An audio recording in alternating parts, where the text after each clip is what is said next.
Yeah, welcome back to the YouTube channel Malawian Cameras. Kulilero kwa day number 73 ya Nkhondo. Yeah, padusa nditu miezi iwiri tuthamangira nditu mwezi wa chitatu. Lowa mwezi wa chitatu nditu Nkhondo hii kuona kuti nanga tili bali. So tinasira napo kuti Iran yankha a Trump ma proposals awo zimene iwo anapanga propose. A Trump anapempha propose ndikupempha propose ndikupempha osati ma demand no makoma ma propose kupempha anapempha anaika ma 14 points anaika ma points okwana 14 amene tu anapempha ku dziko la Iran kuti ma propose awa ndi amene akukhulupira kuti nkhondo iyi kuti ithe zimene ndithu zichitike. So Iran dzulo ndithu inawayankha Trump ngakhale manena kuti zina ndi zina sizinadziwike fa zinthu zikuyenda mwa secret kumabe headline yake inaliyo kuti Iran imati tithetse nkhondo yonseyi makamaka choyambirira tithetseka nkhondo ithe ndithu. So koma panopa zinazo ndithu zapangidwa unfolded zaululika ndithu zimene Trump zimene Iran inayankha mu response yake muyankho lake, right? So ngakhale kuti zimene zafika Trump anena kuti this is totally unacceptable, akuti iwo sangalole zinthu izo zonse zololera ndithu zimene Iran ikufuna. So nkhani imene yavuta kwambiri ndikhoza kuno kuti yagona pa nuclear. Iran yanena kuti zimene zaululika tsopano.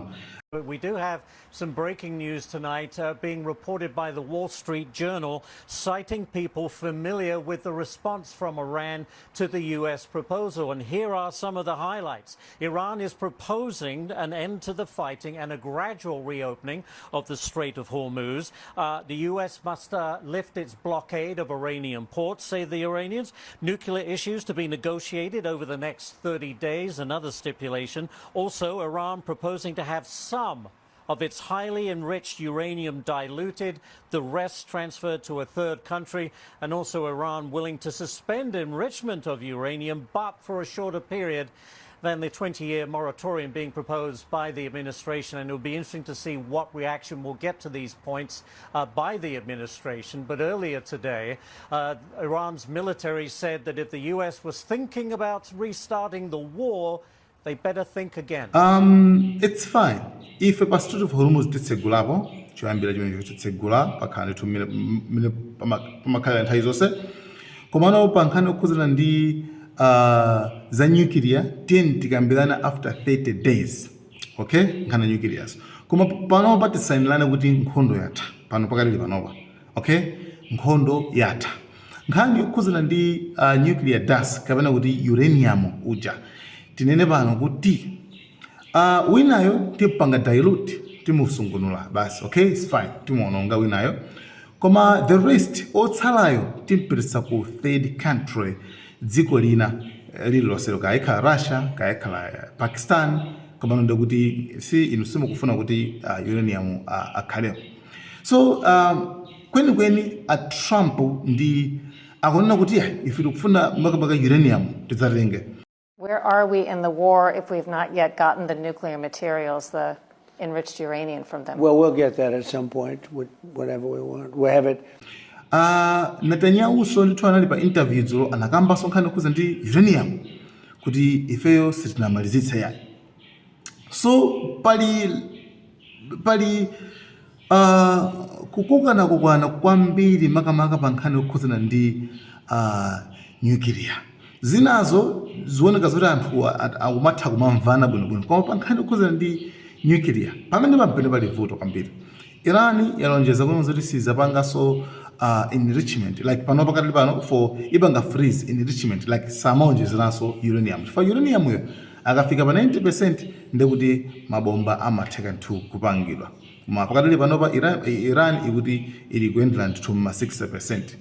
Okay, so akuona kuti ifeyo titenge ufa umenewo dust fumbira nuclear kwenzoti uranium zopangira mabomba la nuclear tufa zitenge zimene zozo pamene pakhala pali vuto kwambiri so zovuta kwambiri tawamveneka anatanyawo. Is the war with Iran over?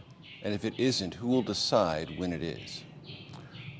I think it accomplished a great deal, but it's not over because there's still nuclear material, enriched uranium that has to be taken out of Iran. There's still enrichment sites that have to be dismantled. There are still proxies that Iran supports. There are ballistic missiles that they still want to produce. Now, we've degraded a lot of it, but all of that is still there, and there's work to be done. How do you envision the highly enriched uranium will be removed from Iran? You go in and you take it out. With what? Special forces from Israel, special forces from the United States? Well, I'm not going to talk about military means, but what President Trump has said to me, I want to go in there. And I think it can be done physically. That's not the problem. If you have an agreement and you go in and you take it out, why not? That's the best way. What if there isn't an agreement? Can it be taken out by force? Well, you're going to ask me these questions. I'm going to dodge them because I'm not going to talk about our military possibilities, plans, or anything of the kind. And I'm just trying to get at how long is it going to take to achieve that aim? I'm not going to give a timetable to it, but I'm going to say that's a terrifically important mission. Netanyahu akunena ndithu molimbika kuti muone fosolo limene anafosa mtolankhanizo mnali mafoso awiri kumayambiriro. Foso loyamba nanena kuti nkhondo iyi like yatha nanga amene ali in charge amene ndananga angapange amene angalamule kuti nkhondo yatha ndi ndani. Okay, lachiwiri sanaliyankhe koma anayankha loyamba. You understand? Lachiwiri sanaliyankhe koma anayankha loyamba. Akuti ayi nkhondo imakamaka sinathe ndithu pafunika kupanga dismantle, pafunika ndithu kuononga ndithu, pafunika ndithu kukatengako mukatenga bwanji basi kulowa mukatenga amene muchama. Okay, akalowe ndi ndani? Iye ndiye analengeza kale kuti asilikali ake sangalowe mu dziko la Iran. Sangalowe amene mucha ndofoka kwambiri mangochuluka mageyi. Chabwino Trump ndi anayisirapo ndithu ngakhale kuti amankafuna achite mwina mageso anakalengeza zinakhala kuti zatheka kukatenga uranium ku Iran anakalengeza koma chifukwa sizinatheke ananama kunguti basi timakapulumutsa munthu kuja kunaphwasudwa ndege kuja kumene kuja. Trump nthu amakayesa kukatenga uranium. So pakufunika kutengedwa kumene kungatengedwe uranium muja pafunika chilolezo. Amene akuyendetsa nkhondo ndi Netanyahu akangokakamira kuti pafunika uranium makuti sizitheka nkhondo sinathe. Trump samakuyeso iti amakwera yomweyo, right? Kuti mupanga understand bwinobwino Netanyahu. Okay, Netanyahu nawonso